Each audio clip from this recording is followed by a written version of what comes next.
Praise the lord.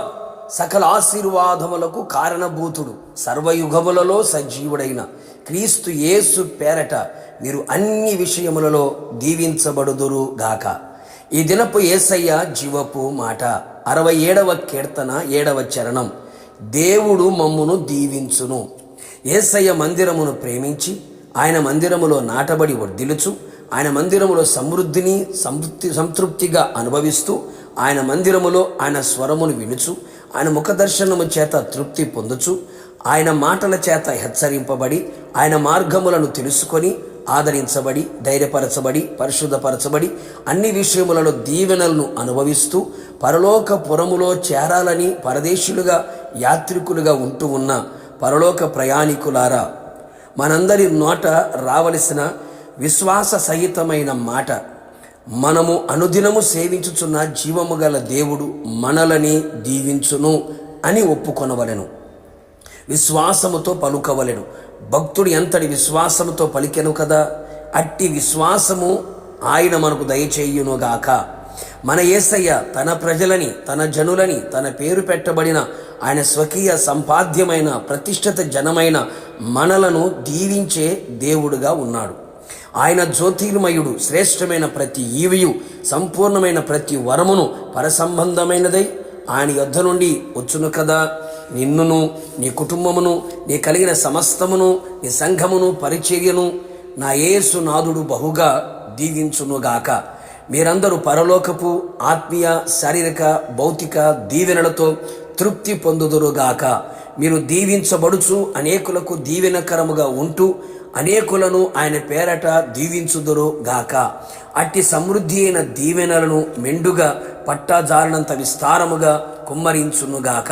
అవును నా దేవుని ప్రియులారా, నీ దేవుడైన యేసయ్యను పూర్ణ హృదయముతో, పూర్ణ ఆత్మతో, పూర్ణ బలముతో, భయభక్తులతో, నిష్కాపట్యముతో, సత్యముతో, ఆత్మయందు తీవ్రత కలిగి ఆయనను సేవించగలిగితే అప్పుడు ఆయన నీ ఆహారమును, నీ పానీయమును దీవించును.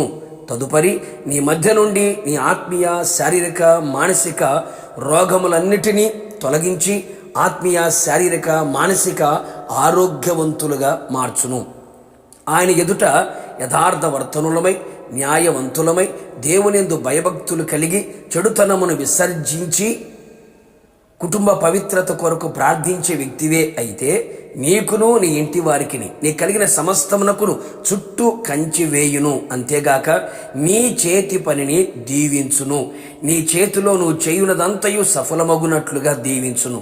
నీ ఆస్తి బహుగా విస్తరించును.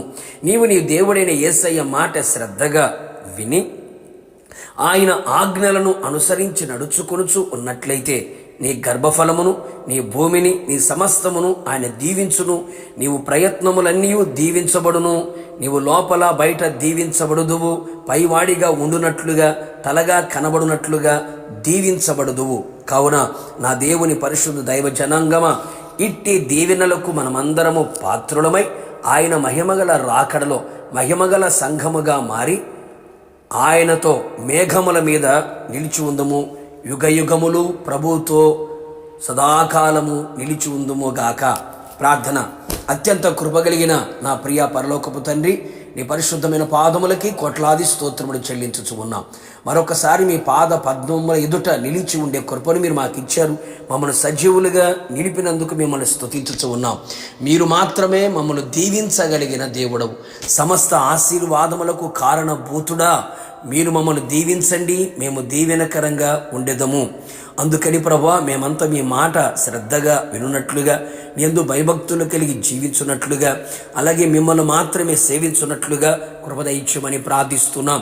నిశ్చయముగా ప్రభా, మీ దీవెనలకు మేము పాత్రులమై మేము దీవించబడుచు అనేకులని మీ నామములో దీవించు వారిగా మమ్మల్ని చేసి నీ మహిమగల రాకడలు మిమ్మల్ని ఎదుర్కొనే కృపని మెండుగా నిండుగా దయచేయమని యేసు నామములో అడిగి పొందుకొని ఉన్నాము తండ్రి. ఆమేన్. నిశ్చయముగా మిమ్మును, మీ కుటుంబ సభ్యులందరినీ నా యేసయ్య దీవించును గాక. God bless you.